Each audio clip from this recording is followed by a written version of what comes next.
আজকের বিষয় স্থিতিবিজ্ঞান বা স্ট্যাটিক্স। তো এটা জানবার জন্য প্রথম আমাদেরকে দৃঢ় বস্তু সম্পর্কে জানতে হবে। দৃঢ় বস্তু হচ্ছে এমন একটা বস্তু, বা এর ইংলিশটা আমরা বলতে পারি রিজিড বডি। তো দৃঢ় বস্তু হচ্ছে এমন একটা বস্তু, বল প্রয়োগ করেও যদি কোনো বস্তুর আকার ও আয়তন পরিবর্তন করা না যায় তবে বস্তুটিকে বলা হবে দৃঢ় বস্তু। মানে প্রযুক্ত বল থাকবে এফ নট ইকুয়ালস টু 0 বলতে পারি, বল প্রয়োগ করেও কি হবে, বস্তুর আকার ও আয়তন যদি অপরিবর্তিত থাকে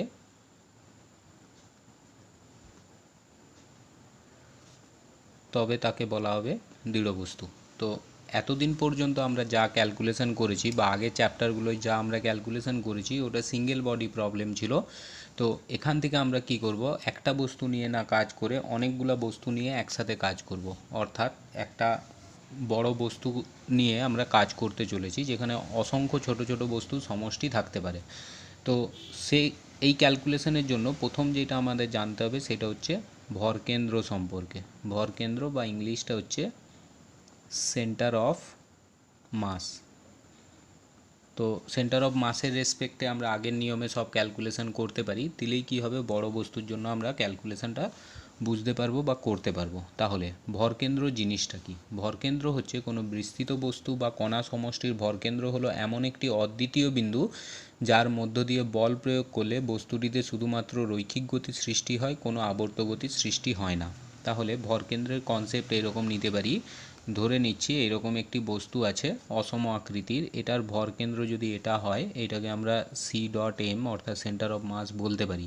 তাহলে প্রথম কথা হচ্ছে এই বস্তুটার মধ্যে যদি কতকগুলো ভর থাকে M1 M2 M3, তাহলে প্রথম ভরকেন্দ্রর ক্ষেত্রে বলবো যে এই কেন্দ্রে পুরো ভরটা সঞ্চিত থাকবে। অর্থাৎ পুরো বস্তুর ভরটা যদি ক্যাপিটাল M হয় আমরা লিখতে পারবো capital M equals to M1 plus M2 plus M3। একইভাবে আমরা এখানে আরেকটা সংজ্ঞা দিচ্ছি, সেটা হচ্ছে যদি আমরা এই ভরকেন্দ্র বরাবর বল প্রয়োগ করি সেক্ষেত্রে বস্তু শুধুমাত্র রৈখিক গতির সৃষ্টি হবে, কোনোরূপ কোনো ঘূর্ণন গতি বা বৃত্তীয় গতির সৃষ্টি হবে না। অর্থাৎ একমাত্র ভরকেন্দ্রে বল প্রয়োগ করলে বস্তুর রৈখিক গতির সৃষ্টি হতে পারে। তাহলে এই ভরকেন্দ্রের গণনা করব। প্রথম এর গণনা করতে গিয়ে আমরা দুটি বস্তুর জন্য গণনা করতে পারি। তো দুটি বস্তুর জন্য গণনা করবার জন্য আমরা একটা কোঅর্ডিনেট সিস্টেম নিতে পারি। ধরে নিচ্ছি এটা কোঅর্ডিনেট, এটা মূলবিন্দু, এটা আছে এক্স অক্ষ, এটা আছে ওয়াই অক্ষ। এইবার কোনো একটা সময় ধরে নিচ্ছি এখানে একটি বস্তু বসানো আছে যার ভরটা M1 এবং আর একটি বস্তু আছে এখানে যেটা হচ্ছে M2। এবার এখান থেকে এটার দূরত্ব আমরা নিয়ে নিচ্ছি x1, এখান থেকে এটার দূরত্ব আমরা নিচ্ছি x2। এইবার যদি এটার ভরকেন্দ্র এই বিন্দুতে হয়, অর্থাৎ এই বিন্দুটাকে যদি আমরা CM নেই অর্থাৎ সেন্টার অফ মাস, তাহলে এখানে ও বিন্দু থেকে CM এর দূরত্বটা আমরা x(CM) নিতে পারি। তাহলে এটার ক্যালকুলেশন কিভাবে করব? ক্যালকুলেশন খুব সোজা। এক্ষেত্রে আমরা সমীকরণ নিতে পারি, প্রথম বস্তুর ভর M1 ইন্টু x1 প্লাস দ্বিতীয় বস্তুর ভর M2 ইন্টু x2 সমান নিতে পারি পুরো বস্তুর ভর অর্থাৎ M1 প্লাস M2 যেহেতু দুটোই বস্তু আছে ইন্টু দূরত্ব অর্থাৎ x(CM)। অর্থাৎ আমরা এখানে সমীকরণটা প্রতিষ্ঠা করছি এইভাবে, প্রথম বস্তুর ভর ইন্টু দূরত্বের গুণফল অর্থাৎ M1 x1, দ্বিতীয় বস্তুর ভর ইন্টু দূরত্ব অর্থাৎ M2 x2। এইটা মিলিতভাবে যে মানটা আমরা পাবো সেটা হয়ে যাবে বস্তুর মোট ভর ইন্টু মূল বিন্দু থেকে সেন্টার অফ মাসের দূরত্বের গুণফলের সাথে সমান। অর্থাৎ এক্ষেত্রে আমরা লিখতে পারবো x(CM) সেন্টার অফ মাস হয়ে যাবে M1 x1 plus M2 x2 by M1 plus M2। এইটা হয়ে যাবে x অক্ষ বরাবর ভরকেন্দ্রের রাশিমালা। একইভাবে যদি সেম জিনিসটা y অক্ষ বরাবর থাকে তাহলে একইভাবে আমরা y(CM) ইকুয়ালস টু লিখতে পারবো M1 y1 plus M2 y2 by M1 plus m2 এবং জেড অক্ষ বরাবর যদি তিনটা কোঅর্ডিনেট থাকে সেক্ষেত্রে জেড অক্ষ অর্থাৎ জেড সিএম ইকুয়ালস টু আমরা লিখতে পারবো m1 z1 plus m2 z2 by m1 plus m2, অর্থাৎ বস্তুটা যদি এক্স অক্ষ বরাবর থাকে, দুটো বস্তুর ক্ষেত্রে এক্স অক্ষ বরাবর থাকতে পারে, ওয়াই অক্ষ বরাবর থাকতে পারে, জেড অক্ষ বরাবরও থাকতে পারে। এক্স অক্ষ বরাবর হলে প্রথম সমীকরণ নেব, অর্থাৎ 1 নাম্বারটা, যদি ওয়াই অক্ষ বরাবর থাকে 2 নাম্বার নেব, আর যদি জেড অক্ষ বরাবর থাকে সেক্ষেত্রে আমরা 3 নাম্বার সমীকরণটা নিতে পারি। এবার যদি এটা ইন জেনারেল হয়, অর্থাৎ এন সংখ্যক ভর থাকে, তাহলে যদি আমরা শুধুমাত্র এক্স অ্যাক্সিস বরাবর ক্যালকুলেশন করি তাহলে পেয়ে যাব এক্স সিএম ইকুয়ালস টু লিখতে পারবো m1 x1 plus m2 x2 plus dot dot dot করে যোগ করে করে যেতে পারি, নিচে থাকবে m1 plus m2 plus so on, অর্থাৎ আমরা লিখতে পারবো x cm equals to summation দিয়ে যদি করি এমআই এক্সআই, নিচে লিখতে পারবো সামেশন ওভার এমআই, যেখানে আইটা হচ্ছে চলরাশি। একইভাবে যদি ওয়াই অক্ষ বরাবর লিখি ওয়াই সিএম ইকুয়ালস টু লিখতে পারবো summation over i m i y i by summation over m i z অক্ষ বরাবর জেড সিএম ইকুয়ালস টু লেখা যাবে summation over m i z i by summation over m i, যেখানে আইটা হচ্ছে চলরাশি। একইভাবে যদি এটাকে আমরা ইন্টিগ্রেশন মেথডে দেখি, অর্থাৎ সমাকলন পদ্ধতিতে যদি দেখি, সেক্ষেত্রে এর সমীকরণ আমরা এইরকম লিখতে পারি এক্স সিএম ইকুয়ালস টু হয়ে যাবে, নিচে যেহেতু সামেশন ওভার এমআই আছে অর্থাৎ মোট ভর আমরা ক্যাপিটাল এম লিখে দিতে পারি, into integration x into dm. একইভাবে ওয়াই সিএম ইকুয়ালস টু আসবে 1 by capital M integration y dm, এবং জেড অক্ষ বরাবর জেড সিএম ইকুয়ালস টু লেখা যাবে 1 by capital M integration z dm. তাহলে এটা হয়ে গেল ইন্টিগ্রেশন মেথডে ভর নির্ণয় করবার বা ভর কেন্দ্র নির্ণয় করবার পদ্ধতি, যেখানে ক্যাপিটাল এম ইকুয়ালস টু হচ্ছে ইন্টিগ্রেশন অফ ডিএম। ডিএমটাকে যদি ইন্টিগ্রেশন করি সেক্ষেত্রে পুরো বস্তুর মোট ভরটা আমরা পেয়ে যাব। তাহলে কয়েকটি ভর কেন্দ্রের আমরা এক্সাম্পল নিতে পারি, যেমন প্রথম ক্ষেত্রে যদি আমরা একটা বর্গক্ষেত্র ধরি বা বর্গাকার প্লেট ধরি, তাহলে এক্ষেত্রে ভরকেন্দ্র হয়ে যাবে এর কর্ণদ্বয় যেখানে ছেদ করবে, অর্থাৎ এক্ষেত্রে এই বিন্দুটা হয়ে যাবে এক্স, বা এটাকে শুধু আমরা সিএম লিখতে পারি, সেন্টার অফ মাস। যদি বৃত্ত হয় তার ক্ষেত্রে বৃত্তের কেন্দ্রটা হবে এর ভরকেন্দ্র, এটাকে আমরা সেন্টার অফ মাস বলতে পারি। একইভাবে যদি ত্রিভুজ নেই তাহলে ত্রিভুজের মধ্যমাগুলি যে বিন্দুতে ছেদ করবে সেটা হয়ে যাবে তার ভরকেন্দ্র, অর্থাৎ এক্ষেত্রে এই বিন্দুটা হয়ে যাবে সেন্টার অফ মাস সিএম। গোলক নিলে গোলকের কেন্দ্র ত্রিমাত্রিক ক্ষেত্র আছে, তো সেক্ষেত্রে গোলকের কেন্দ্রটা হবে ভরকেন্দ্র। যদি একটা দণ্ড নেই সুষম দণ্ড, তার ক্ষেত্রেও তার কেন্দ্রটা হবে ভরকেন্দ্র। একইভাবে যদি চোঙ হয়, সুষম চোঙ যদি নেই সেক্ষেত্রে এরও মধ্যবিন্দুটা হবে এর ভরকেন্দ্র। আর ত্রিমাত্রিক ক্ষেত্র যদি নেই, উদাহরণ নিতে পারি আমরা যদি একটা ঘনক নেই,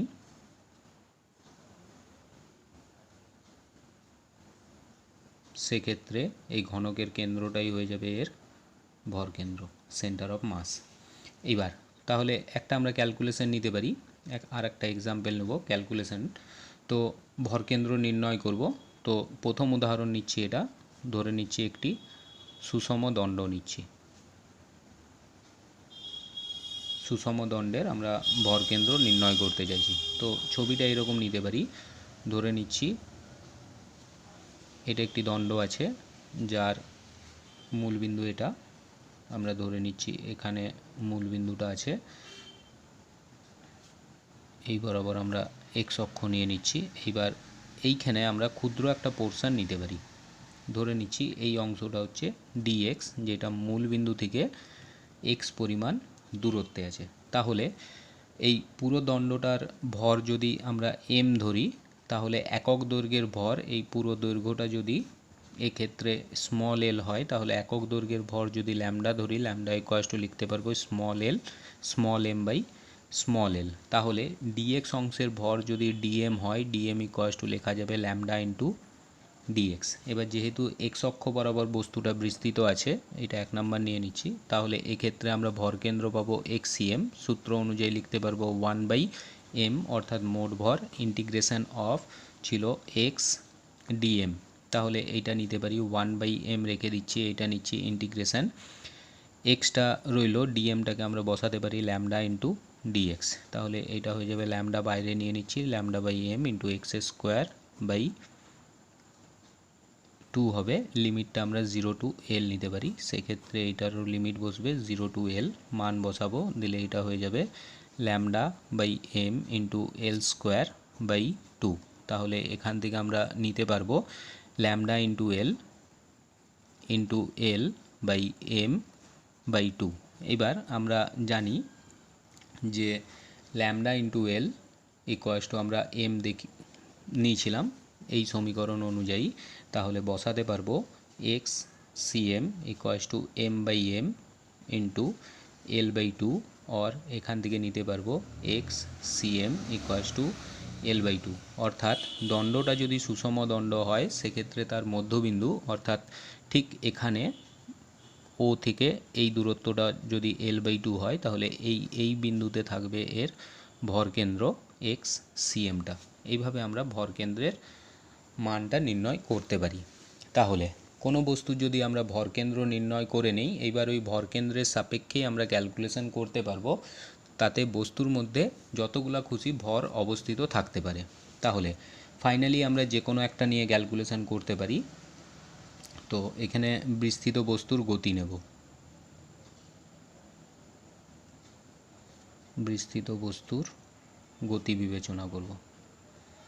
তাহলে ধরে নিচ্ছি একটা বস্তু আছে, এই টাইপের একটি বস্তু নিয়ে নিচ্ছি যাতে কতগুলা ভর আছে, একটা আছে m1, একটা m2, একটা আছে m3, আরও থাকতে পারে, ডট ডট ডট করে থাকতে পারে। তাহলে ভরের পরিমাণ m1, m2, m3 so on. একইভাবে এদের দূরত্বগুলো যদি মূলবিন্দু থেকে নেই, ধরে নিচ্ছি এটা যদি মূলবিন্দুটা হয়, তাহলে এদের দূরত্বগুলো সেইভাবে নিতে পারি। ধরে নিচ্ছি দূরত্ব আছে r1, r2, r3, dot dot dot, এইভাবে আমরা এর দূরত্ব নিতে পারি। এইটা ধরে নিচ্ছি আছে r1, এইখান থেকে এইটা ধরে নিচ্ছি আছে r2, একইভাবে এইখান থেকে এইটা ধরে নিচ্ছি r3। তাহলে দূরত্বগুলো যথাক্রমে r1, r2, r3 আমরা নিতে পারি। তাহলে এখানে যদি ভরকেন্দ্রের অবস্থানটা আর সিএম হয়, সেক্ষেত্রে আমরা আর সিএম ইকুয়ালস টু লিখতে পারবো x i cap plus y j cap plus z k cap. এক্ষেত্রে এক্সটা এক্স সিএম হয়ে যাবে, ওয়াইটা ওয়াই সিএম হয়ে যাবে, জেডটা জেড সিএম হয়ে যাবে। এবার এক্স ওয়াই আর জেডের আমরা সাধারণ সমীকরণটা জানি, সেক্ষেত্রে আমরা লিখতে পারবো R CM equals to summation over m i x i by summation over m i i cap plus summation over m i y i by summation over m i j cap plus summation over m i z i by summation over m i k cap. और separate করলে পাবো R C M into summation over m i over i equals to, এটাকে লিখতে পারবো, সামেশনটা নিয়ে নিচ্ছি, common term এক্ষেত্রে এম আই আছে, অর্থাৎ আমরা নিতে পারি এম আইটা যদি কমন নেই ভেতরে পড়ে থাকবে x i i cap plus y i j cap plus z i k cap. और এখান থেকে আমরা মান বসাতে পারি, এক্ষেত্রে সামেশন ওভার এম আই অর্থাৎ এটা হয়ে যাবে ক্যাপিটাল এম মোট ভরটা into R C M equals to লিখতে পারবো আমরা সামেশন ওভার এম আই। এবার x i y i z i এইটা সমান আমরা লিখতে পারি আর আই ভেক্টর ফর্মে। তাহলে এখান থেকে এটা একটা সমীকরণ পাচ্ছি, ধরে নিচ্ছি এটা 1 নাম্বার সমীকরণ।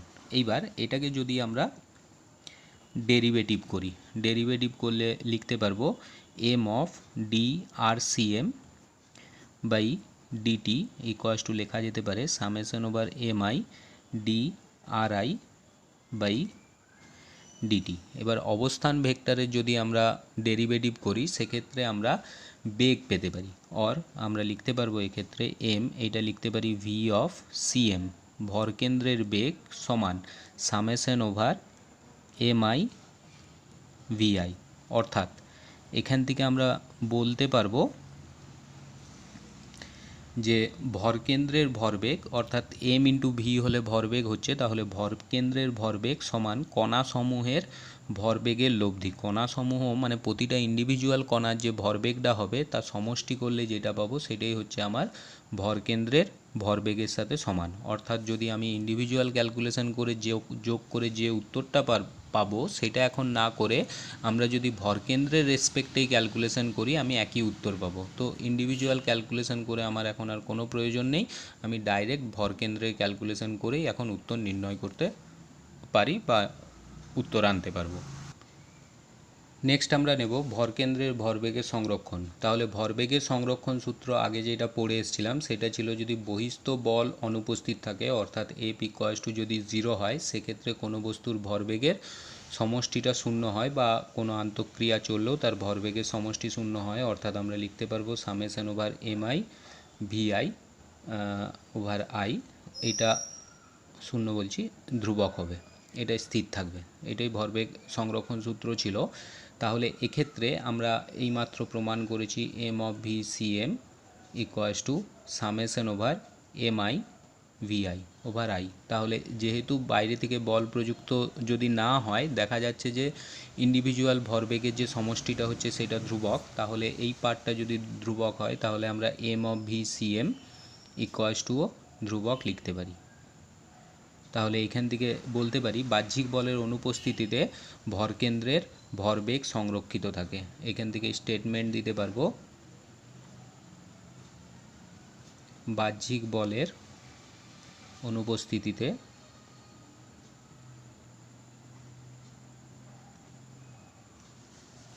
ভরকেন্দ্রের ভরবেগ সংরক্ষিত থাকে।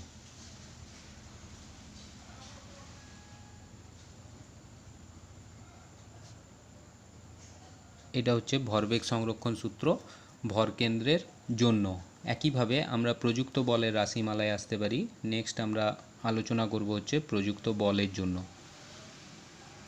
প্রযুক্ত বল এক্ষেত্রে ভরকেন্দ্রের প্রযুক্ত বল আমরা নিতে চাইছি, তাহলে আমাদের হাতে সমীকরণ ছিল m of V C M equals to summation over m i v i, এটা এইমাত্র আমরা প্রমাণ করেছি। তাহলে এইটাকে যদি আরও একবার ডেরিভেটিভ করি তাহলে এইটা পাবো m of d v C m by dt equals to লেখা যাবে summation over i m i d v i by DT.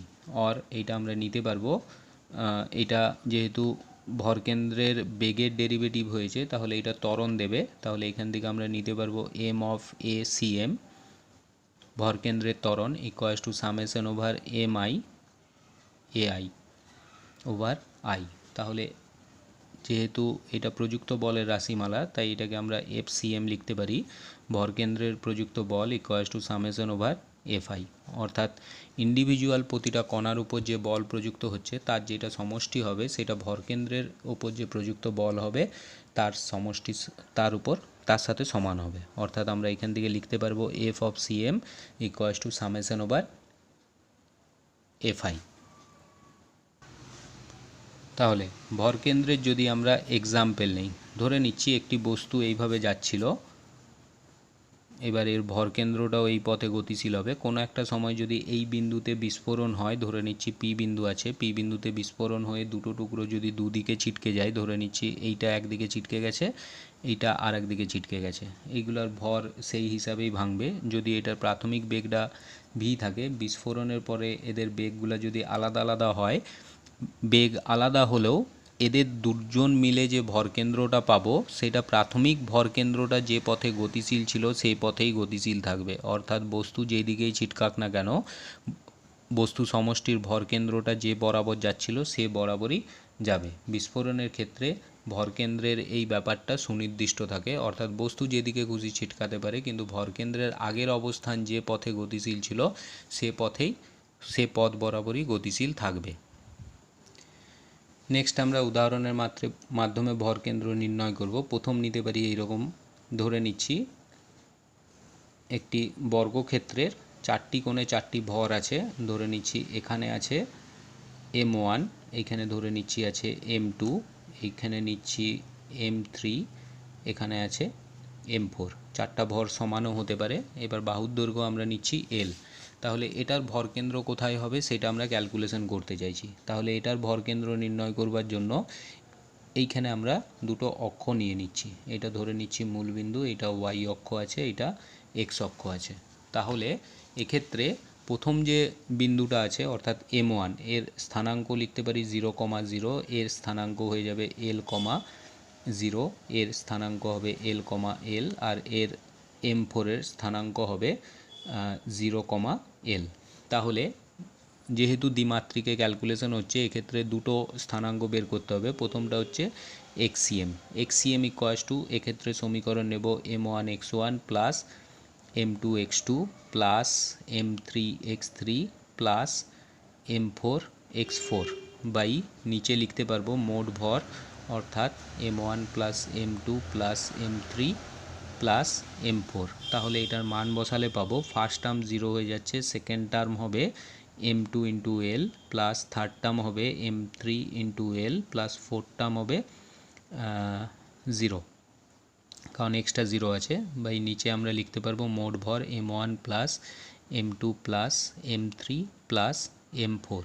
এইবার যদি M1 সমান M2 সমান M3 সমান M4 সমান যদি M হয়, অর্থাৎ 4টা কর্নারে 4টা ভরের মান যদি সমান হয়, সেক্ষেত্রে আমরা XCM ইকুয়ালস টু লিখতে পারবো, উপরেরটা হয়ে যাবে ML প্লাস ML, নিচেরটা হয়ে যাবে 4 ইন্টু M। তাহলে এইটাকে ক্যালকুলেশন করলে পাবো L/2। একইভাবে YCM আমরা নির্ণয় করতে পারি। তাহলে YCM এর ক্ষেত্রে স্থানাঙ্ক M1 into 0 plus M2 into 0 plus M3 into L plus M4 into L by M1 plus M2 plus M3 plus M4। তাহলে মান বসালে পাবো ফার্স্ট দুটো টার্ম 0 হয়ে যাচ্ছে, এটা হয়ে যাবে ML প্লাস ML, কারণ এমটা সমান আছে এখন, নিচে হবে 4M। তাহলে এটাও আমরা লিখতে পারবো L/2, অর্থাৎ সেন্টার অফ মাস CM এর স্থানাঙ্ক হবে CM সমান XCM, YCM, অর্থাৎ L/2, L/2। অর্থাৎ ছবিতে ভরকেন্দ্রের কেন্দ্রটা অবস্থান করবে কর্ণ দুটো যেখানে ছেদ করবে, অর্থাৎ এই বিন্দুটার স্থানাঙ্ক হচ্ছে XCM, YCM। এইভাবে আমরা ভরকেন্দ্র নির্ণয় করতে পারি যে কোনো বস্তুর জন্য বা যে কোনো সুষম বস্তুর জন্য।